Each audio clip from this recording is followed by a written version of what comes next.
this goes in to what I think Angel's going to talk about. Do you have a favorite homeschool planner? Well, yeah. You know which one it is? It's the one that I made. Same. But first, we're going to talk about what some of the options are. You could get something, but I'm not going to be long, I promise. Something like this. One of the ladies who used to be in our homeschool group makes these awesome planners. I have had, I think, 2 or 3 of these. And she does cool things, like, so she makes this and whatever. So you could use just a planner like this with, okay, so here's April from 2019. Not that it matters to you. I did all the little drawing things because she just did the calendar. But she gave a calendar at the beginning of the month. But then if you turn the page, you know, if the pages aren't sticking together, what in the heck? There's a bigger space for each day. So if you keep a plan, either ahead of time, write down what you want your kids to do for their assignments, or like someone else mentioned writing down at the end of the day. Was that you, Jen, or Christina? Maybe that was Jenny. I would say write down at the end of the day what you've done. Write it down at the end of the day, because things change, and also because sometimes you're on your way to the library or the dentist or grandma's, and you start talking about existential life crises, and that's not what was on your agenda that day, but that's what you all talk about. That's right. I actually have mine here too. I write mine in pencil. I don't know if you can see it in the video, but like when I plan the week, I plan in pencil, and then I go over what we actually did in pen, and then I can add in anything that they did that was different, or I can erase what we didn't do, and that way I can adjust it to what we actually accomplished. That's awesome. I found this someplace, maybe Aldi. I don't remember. I honestly can't remember where it was. That one's cute. But the brand is Renewing Minds. Anyway, it says a simple plan for the homeschool family. This sucker's humongous, okay? So look at that. But I don't think that you have to, like, something like this is not good for just homeschoolers. It could be good for teachers too, because there's huge amounts. Like, there's pockets in here. It's awesome. But they have pages where you can do, so there's like a month overview, like you reading list, supply list, whatever, and then you have a calendar, you know, just like my little planner had. But then they have these awesome pages where you can write down, I don't know how well you can see that, you can write down all the things, all the assignments you want your kids to do. And there are 1, 2, 3, 4, 5, 6. So if you have 6 kids, like, this is perfect. And then, you know, you keep track of their assignments and whatever, notes in the back. And then there's special places in the back, like for student records, attendance and curriculum. Attendance. Who takes attendance in homeschool? Some states do. Florida and California have to. We don't. You register as 08 in Ohio. You live in the house, then you're here. That's right. I used a calendar sort of like that for 1 year, Angel, and it had all the pockets in it and stuff. And I only have 1 child. What I ended up doing is we were using, I think, Real Science Odyssey, and they have notebook pages that you have to cut out, and then like for each section you do the pages.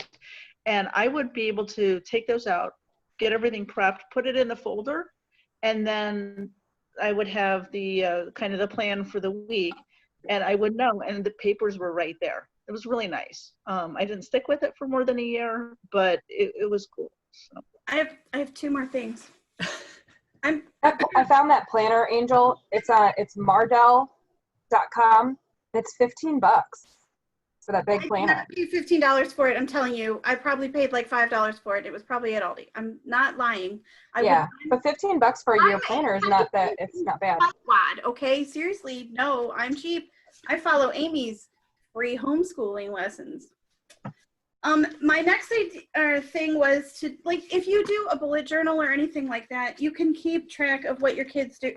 Let me find a good page like this, where I totally wrote down everything they did. Some of these are like a different color for each day, but you can do a different color for each subject. That way your reviewer can find what your kids have done in that particular subject very quickly.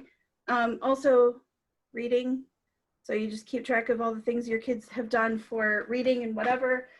We have reading lists as well. But I'm going to show you really what I actually used because I took the time to put it all together. I was hoping I would find an empty one, but I don't see an empty one. Well, I guess you get to see one that's filled out. So this is, all my kids have binders, and I went across, made a list at the top of the page for all the subjects that we have to cover. Anything that's not going to be covered for a full year, like health or gym or whatever, like I have a home section, that all gets put on here. Also, I use the home section for chores, field trips, whatever, but I also have a place down here for extra things, field trips, like we took bowling class and whatever, and then you can write your assignments. I also do a loop schedule, and I numbered my days instead of saying Monday, Wednesday, Thursday, Friday, because I'm a homeschooler and I'm rebellious, and I'm rebellious by nature, and I don't want you to tell me what to do and when to do it and how to do it and for how long, okay? So even though I kind of have this written out, like kind of like that for my kids, if they just do whatever, and then when they're done, the next day they start in the next box. Like, I don't care, because guess what? If they don't do a whole week in 1 week's worth of scheduling, who cares? They still did more than they did last week, and they're smarter than they were before. Well, they're more full of knowledge, I should say it that way. But, well, only because, well, that's a whole discussion for some other time. Smartness is not. Intelligence, like, that's a whole new, Yeah. let's not talk about that at all, but that's what I do. But I also have, like, all my kids have binders, and they have, so all those colors that I showed you at the top of the page, we use that color paper for that subject. So Bible is blue, math is orange. We use a math printer. So they actually print it out and do all their work on that page, on the printout. Because I still use some curriculum. Reading is yellow, you know, because I'm a color person, so I have to have all the things. There's tons of ideas like that on Pinterest too. So that, I mean, and you can, but like the system that I use, I just grabbed from somebody else's blog and made it work for my family. Right. You just kind of have to trial and error a little bit and see what works for you. It's a lot of information, but as soon as you find something that works for you, like, hang on for dear life and just run with it. And eventually, like, half the time, I'm not even writing the boys' assignments, and they do that themselves because they know that's where they are next. We use a lot of digital. For some reason, I like tech. I don't know. I use an Excel sheet too.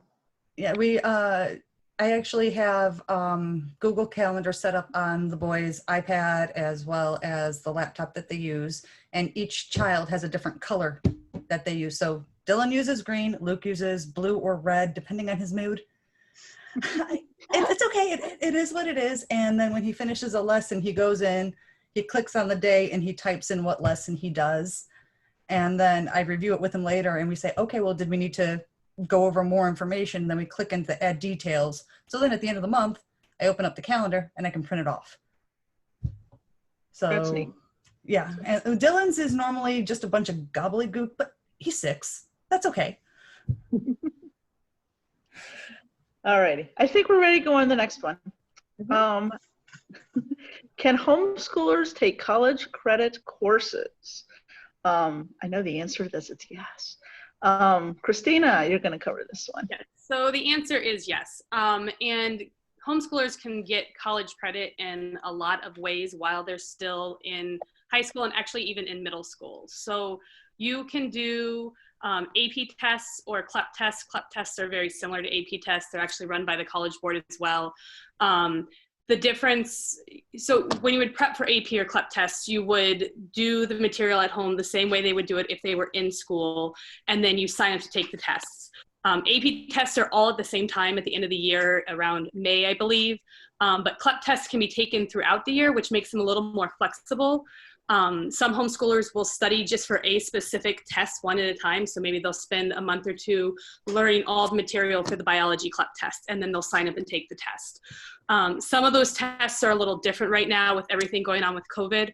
I do know that they're offering some of the AP tests online, and I imagine they're probably doing something similar to the CLEP test. So it just kind of depends on, it's a little different right now, but as far as AP tests, homeschoolers can do those as well. And then homeschoolers also have the opportunity in Ohio to participate in dual enrollment the same way that public school and private school students would.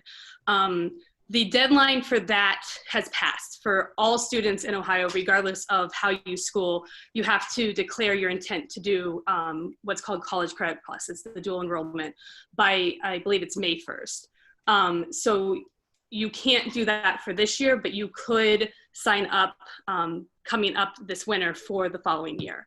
And what, if you're familiar with the program at all, in public school, they can take as many credit hours as the schools allow them to, as their public school allows them to. But with homeschoolers, you have to apply for credits from the state, and then that's awarded.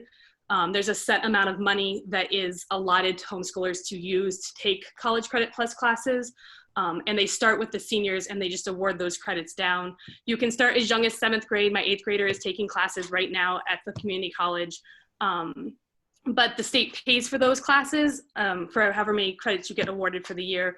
Homeschoolers do have to pay for their books, but like we're at LCCC and they give you a discounted rate as long as you return the book at the end of the semester.